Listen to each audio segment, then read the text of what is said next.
Comment se comporte aujourd'hui le tourisme au Sénégal? Aujourd'hui, on peut dire que le tourisme au Sénégal a des hauts et des bas, hein. Mais ce qui est commun, ce que tout le monde sait, c'est que le tourisme manque d'attractivité. Il n'est pas attractif, il n'est pas compétitif et il n'est pas visible. C'est tout le problème du tourisme au Sénégal. Moi, je pense que c'est les trois piliers sur lesquels nous devons nous appuyer pour relancer le tourisme, pour le booster. Il faut donc régler le problème de la compétitivité, régler le problème de l'attractivité et régler le problème de la visibilité. Ça, c'est inéluctable si nous voulons donc développer notre tourisme. Vous savez, le tourisme est une véritable industrie. Il génère 300 milliards de francs CFA au Sénégal. C'est la deuxième source de devises après la pêche. Donc, on ne doit pas laisser le tourisme mourir. On note quand même une très grande volonté de la part du chef de l'État, le président Macky Sall. Depuis qu'il est là, nous voyons que les choses bougent. Mais j'ai l'impression qu'il lui manque quand même des ressources humaines parce que, comme vous le savez, le tourisme aussi, c'est de l'expertise. C'est des choses qu'on apprend, c'est de l'expérience. Donc, Monsieur le Président doit s'entourer des meilleurs profils pour gérer ce secteur, pour le réussir. Donc, il y a un problème de casting qui se pose, ça c'est très clair. Et donc, nous pouvons, si les compétences sont là, relever le tourisme du Sénégal. Il n'y a aucun obstacle à ce que le tourisme sénégalais se développe, se relève haut la main. Il n'y a pas d'obstacle du tout. Nous avons tous les atouts pour que le tourisme soit le leader du tourisme ouest-africain. Et nous pouvons même aller concurrencer le Maroc, la Tunisie et d'autres destinations qui aujourd'hui nous volent la vedette, comme le Cap-Vert, comme les Caraïbes, puisque nos touristes viennent d'Europe principalement et de la France. Et aujourd'hui, force est de constater que ces touristes-là s'orientent plutôt vers les Caraïbes et le Maghreb. Comment en est-on arrivé là? Pourquoi le tourisme peine à trouver ses marques au Sénégal? Écoutez, il y a des choses qui ont été dites et redites et dont tout le monde semble bien informé. Il s'agit de la cherté de la destination, ça tout le monde le sait. Le Sénégal est extrêmement cher au moment où nos concurrents allègent aux visiteurs toutes les difficultés qui pourraient les dissuader. Nous restons quand même une destination très chère alors que nous ne proposons pas plus que les destinations concurrentes. Donc ça, c'est un problème à régler. Par exemple, est-ce que vous pensez qu'un Français, un Allemand, un Italien, un Espagnol va quitter l'Europe, traverser tout le Sahara et venir au Sénégal alors que le Maroc propose mieux à une compagnie aérienne? Nous n'avons pas de compagnie aérienne autonome. Le Maroc propose des attractions beaucoup plus variées. Nous n'avons pas toutes ces attractions-là. Le Maroc est plus agressif. L'information, la promotion touristique faite par le Maroc est plus agressive que la nôtre. Ce qui fait que le touriste suisse ou le touriste belge ou le touriste français, allemand, etc.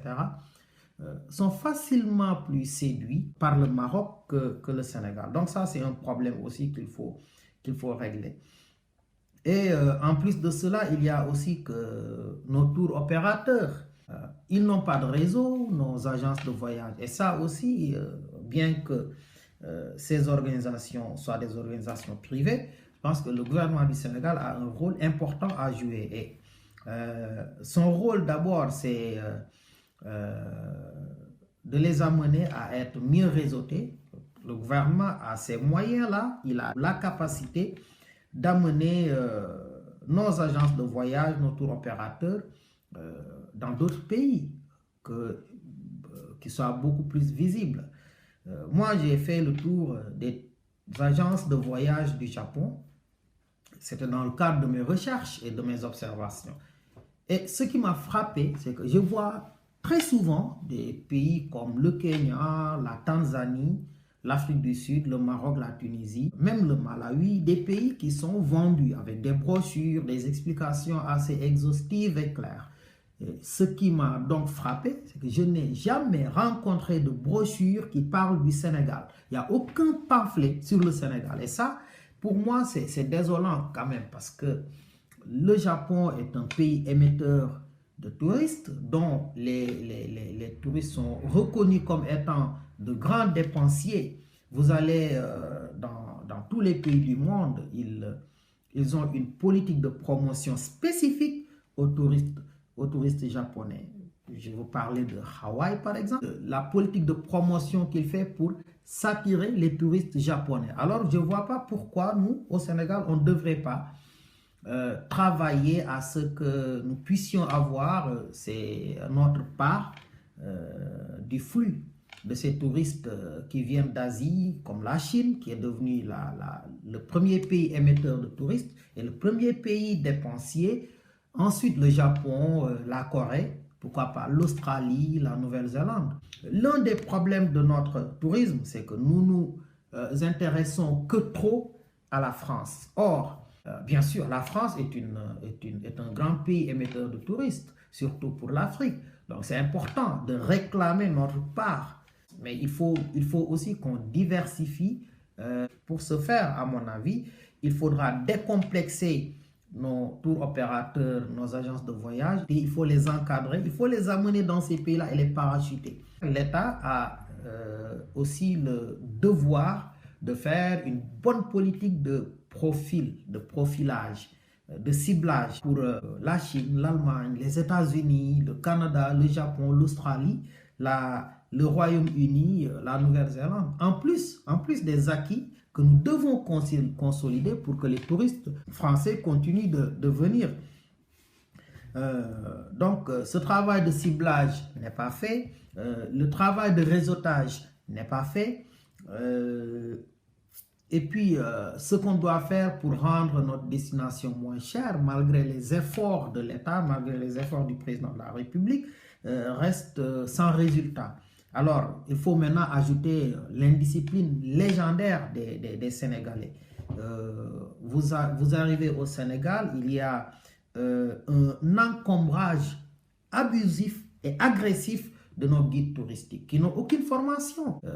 L'anglais qu'ils parlent n'est pas un bon anglais. Le français qu'ils parlent n'est pas un bon français. Personne ne le comprend. Et je pense qu'il appartient à l'État de retravailler ça. Vous savez, les guides touristiques au Japon sont formés, ils passent un examen. Et c'est un examen national. Donc, les guides le passent en même temps. Si tu réussis à l'examen, eh bien, ouais, tu auras le permis qui te permettra d'être un guide touristique. Et moi, je pense que c'est ce que nous devons faire. L'État doit prendre en charge la formation des guides touristiques et organiser un examen qui permet à chaque Sénégalais qui désire être un guide touristique de passer l'examen.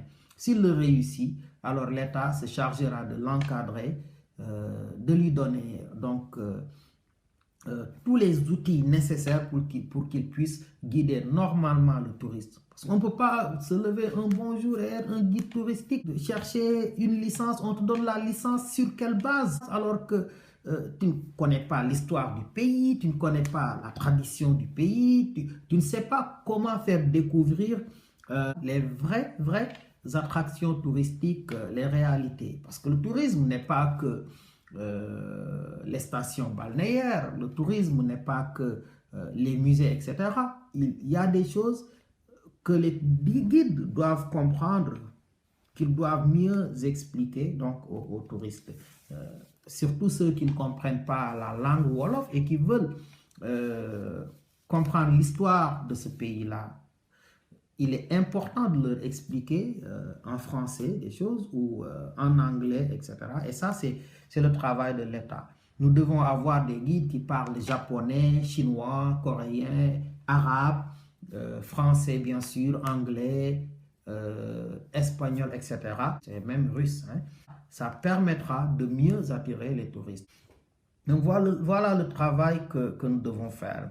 Et la dernière observation que je voulais faire, c'est par rapport à la promotion touristique. Malheureusement, là, je pense que c'est une catastrophe totale. Je le dis avec quand même beaucoup d'amertume, parce que moi, je fais partie de ceux qui avaient plaidé pour que l'agence de la promotion touristique revienne. Si vous vous rappelez, quand le président Macky Sall est venu, il avait, parmi les agences qu'il avait dissoutes, il y avait donc l'agence de la promotion touristique.